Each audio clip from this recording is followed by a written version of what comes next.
Cordial saludo. Mi nombre es Elkin Hernando Salcedo. Ninguna sociedad puede existir si no impera en algún grado el respeto a las leyes. Y en el marco del derecho de la protesta social, que más bien se ha traducido en una espiral de crimen y violencia colectiva, una vez más la Policía Nacional está cargando con la responsabilidad de gestionar el conflicto social que tiene múltiples causas históricas, políticas y económicas. Además, la policía está sufriendo un desgaste de legitimidad solitario, caracterizado por falta de un liderazgo político positivo y coherente, en donde por un lado hay parcialidad e insuficiencia en el abordaje de las cuestiones de la seguridad pública y por otro lado hay indiferencia y apatía. Veamos algunos ejemplos. La Constitución de Colombia dice, ministro, que el Estado debe proteger los bienes, la honra y la vida de los ciudadanos y las ciudadanas. A este honorable congresista le faltó incluir en el discurso que la Constitución política también establece que los ciudadanos tienen deberes, para lo cual vale la pena recordar que en el artículo 95 se establece que el ejercicio de derechos y libertades implica responsabilidades. Toda persona está obligada a cumplir la Constitución y las leyes. Y cuando el ciudadano no cumple estos parámetros, el Estado, no un gobierno, tiene que intervenir para restablecer la ley y el orden público, apoyado por el resto de la institucionalidad, incluyendo a los congresistas, alcaldes, gobernadores, fiscales y jueces, que en su mayoría han sido precavidos en que no se les desgaste su capital político o salen a pedir perdón ante una sociedad que se está dejando llevar por discursos populistas. Aquí es donde se encuentra una lógica de doble moral.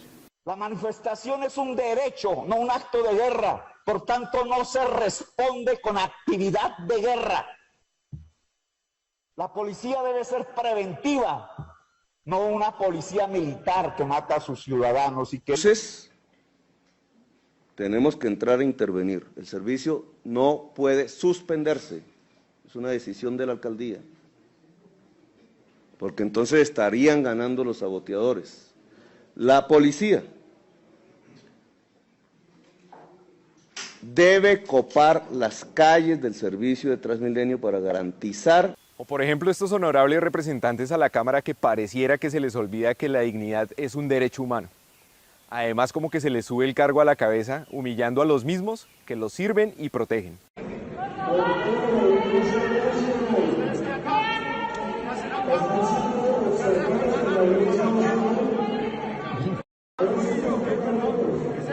¿Qué salgan? ¿Qué hacen aquí? ¿Qué hacen aquí? ¿Qué hacen aquí? ¡Salgan! O como otros que salen con mensajes irresponsables, irrespetuosos y cargados de odio cuando deberían ser los primeros en llamar al respeto por la ley. A la que 4 malditos policías, cerdos policías, la ultrajaron sexualmente y después la niña apareció como si se hubiera suicidado. Digamos que se suicidó. No resistió la indignación que le produjo el ultraje de estos miserables. Este honorable congresista se refiere al caso en el que algunos periodistas desinformaron de manera apresurada y peligrosista y que después de realizar el debido proceso tuvieron la ética para rectificar, aunque el daño institucional y social ya estaba hecho. Lo más grave es que se está generando una narrativa que está invirtiendo los fundamentos de un Estado social de derecho, glorificando el crimen y victimizando a los delincuentes. Obedece la Constitución de Colombia y la Constitución de Colombia les prohíbe disparar a manifestantes pacíficos. Persona que intente pasar, sea bicicleta o sea en moto, se pincha y se quema. ¿Listos? Uno detrás del otro en fila india. Uno detrás del otro fila india. ¿Listo? Listo, listo, listo. Listo, vamos, vamos, vamos, vamos. La prensa. ¡Resistencia hasta la muerte! ¡Agache, hermano, agache! Estaba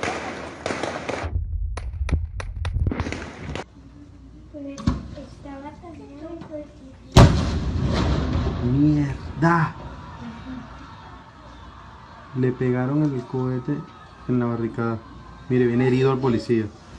Pues estos manifestantes pacíficos hasta el momento han asesinado a 2 policías y han agredido a 1.114 más, entre ellos 54 mujeres, usando armas de fuego, armas cortopunzantes, explosivos, artefactos incendiarios y agentes químicos, entre otros.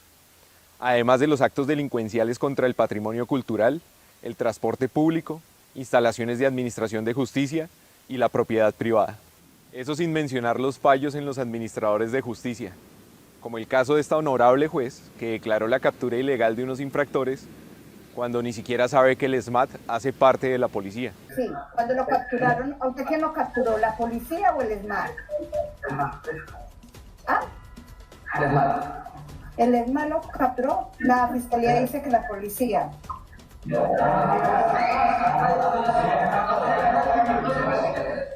Y mucha atención a lo que digo aquí. Me refiero exclusivamente a aquellos que han utilizado el marco de la protesta legítima y por medios pacíficos para generar caos y vulnerar los derechos e intereses colectivos. Intereses colectivos que rechazan los bloqueos y actos delictivos como se ha demostrado.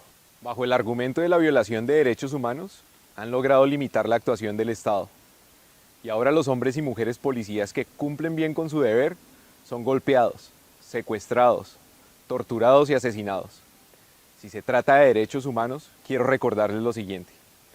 La Declaración Universal de los Derechos del Hombre en su artículo 3, la Declaración Americana de Derechos y Deberes del Hombre en su artículo 1, la Convención Americana de Derechos Humanos en su artículo 7 y el Convenio Internacional de Derechos Civiles y Políticos en su artículo 9 establecen que todo el mundo tiene derecho a la libertad y seguridad personal.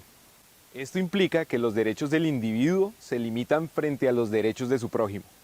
Es decir, los derechos humanos no son absolutos y que cuando está en riesgo la seguridad personal, el Estado y en especial la policía están facultados hasta por el derecho internacional para limitar los derechos humanos, como el Código de Conducta para funcionarios encargados de hacer cumplir la ley, que en su artículo 1 establece que deben servir a su comunidad y proteger a todas las personas, no solo contra actos ilegales, actos violentos, de depredación y nocivos, sino también la gama de prohibiciones previstas en la legislación penal.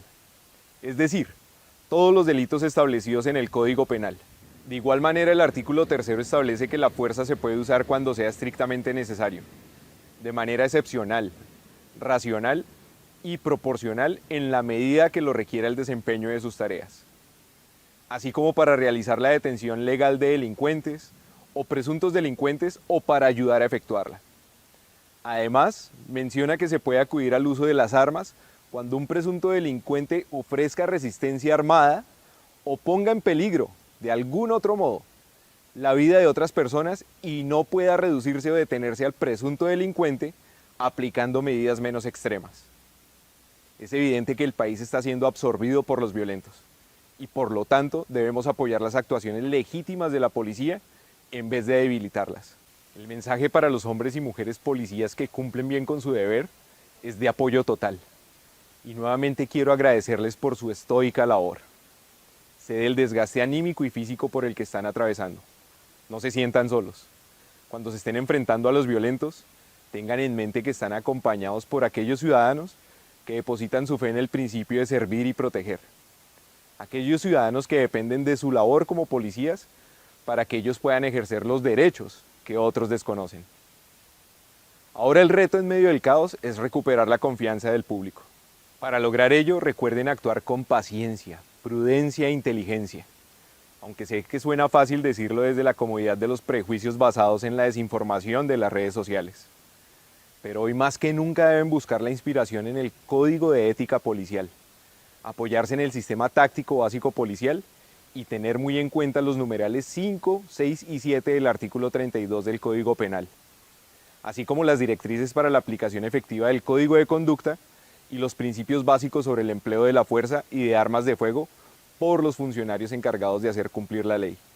Allí está todo el respaldo jurídico que necesitan para enfrentar a los violentos. Por otro lado, dar buen trato verbal y físico al infractor, especialmente cuando ya está controlado, así como leer los derechos del capturado para que no se deslegitime el procedimiento. Todos los ojos están puestos en ustedes. Sé que hay asuntos pendientes como la mejora salarial, las garantías jurídicas para cumplir con la labor, cambios estructurales en los estatutos de carrera y los ascensos, la salud y el bienestar, así como el clima organizacional. En este último, los oficiales tienen el desafío de demostrar por qué llevan las insignias en los hombros y la cabeza. Pero este debate se debe dar en un ambiente aislado del populismo, de una manera bien estructurada y objetiva. A nuestros líderes políticos, es hora de hacer un relevo, que la derecha se reinvente, que la izquierda deje de pescar en río revuelto, y la tercera vía, si es que la hay, que plantee posiciones más imparciales, pero todos hacia soluciones socioeconómicas viables, incluyentes y sostenibles. A los vándalos y falsos defensores de derechos humanos, detengan de inmediato los actos violentos, ayuden a construir en vez de destruir, no recurran a la protección de derechos humanos cuando están afectando los derechos de todo un país. Recuerden que prima el interés general sobre el particular. Como nación, estamos obligados a recuperar el orden social. El riesgo ahora es que la inseguridad ocupe el lugar de lo que realmente ha causado este estallido: el déficit tributario, la corrupción y la ineficiencia histórica del Estado, en la que todos hemos sido responsables. De lo contrario, nos estamos dirigiendo a un punto en el que no vamos a ser capaces de retornar. Libertad, pero con orden.